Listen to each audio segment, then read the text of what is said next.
ಅಷ್ಟಾದಶ ಪುರಾಣಗಳಿರುವಂತೆ 18 ಉಪಪುರಾಣಗಳು ಇವೆ.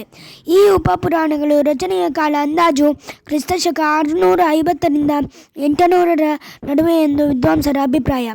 ಉಪಪುರಾಣದ ಸಾಹಿತ್ಯದ ಹೆಸರುಗಳು ಈ ರೀತಿ ಇವೆ: ಸಾಂಬ, ಕಾಳಿಕ, ಕಲ್ಕಿ, ಪುರುಷೋತ್ತಮ, ಬೃಹದ್ಧರ್ಮ, ವಿಷ್ಣುಧರ್ಮ ಉತ್ತರ ಉಪಪುರಾಣ, ನರಸಿಂಹ, ಕ್ರಿಯಾಯೋಗಸಾರ, ಅದ್ಯುಪಪುರಾಣ, ಬ್ರಹ್ಮೋತ್ತರ, ಸೌರೋಪಪುರಾಣ, ದೇವಿ ಭಾಗವತ, ಭವಿಷ್ಯೋತ್ತರ, ನಾರದೀಯ, ಶಿವಧರ್ಮ, ಏಕಾಮ ಪುರಾಣ, ಸಾಂಬೋಮ ಪುರಾಣ.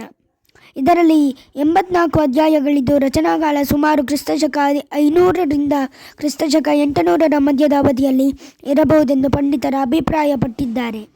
ಇದರಲ್ಲಿ ಶ್ರೀಕೃಷ್ಣನ ಪುತ್ರನಾದ ಸಾಂಬನು ಸೂರ್ಯ ಭಗವಂತನನ್ನು ಆರಾಧಿಸಿ ಸೂರ್ಯ ವಿಗ್ರಹವನ್ನು ಸ್ಥಾಪಿಸಿದ ವಿಶಾಲ ಕಥೆ ಇದೆ. ಅಲ್ಲದೆ ಸೂರ್ಯಗ್ರಹಣಗಳು, ಚಂದ್ರಗ್ರಹಣಗಳು, ಸೂರ್ಯನ ವಿಗ್ರಹ ಲಕ್ಷಣ, ಸೂರ್ಯ ದೇವಾಲಯ ನಿರ್ಮಾಣ, ಸೂರ್ಯ ಸ್ತೋತ್ರಗಳು ಮತ್ತು ಸೂರ್ಯನಿಗೆ ಸಂಬಂಧಿಸಿದ ಎಲ್ಲ ವಿಷಯಗಳ ವಿವರಣೆಗಳು ಇದರಲ್ಲಿ ಅಡಕವಾಗಿವೆ. ಕಾಳಿಕೋಪ ಪುರಾಣ.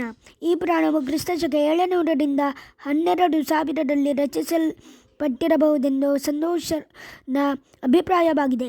ಈ ಉಪಮಹಾಪುರಾಣದಲ್ಲಿ ಪಾರ್ವತಿಯ, ಗಿರಿಜಾ, ಕಾಳಿ, ದೇವಿ, ಭದ್ರಕಾಳಿ ರೂಪಗಳ ಮಹಾತ್ಮೆಯ ವರ್ಣನೆಗಳಿವೆ.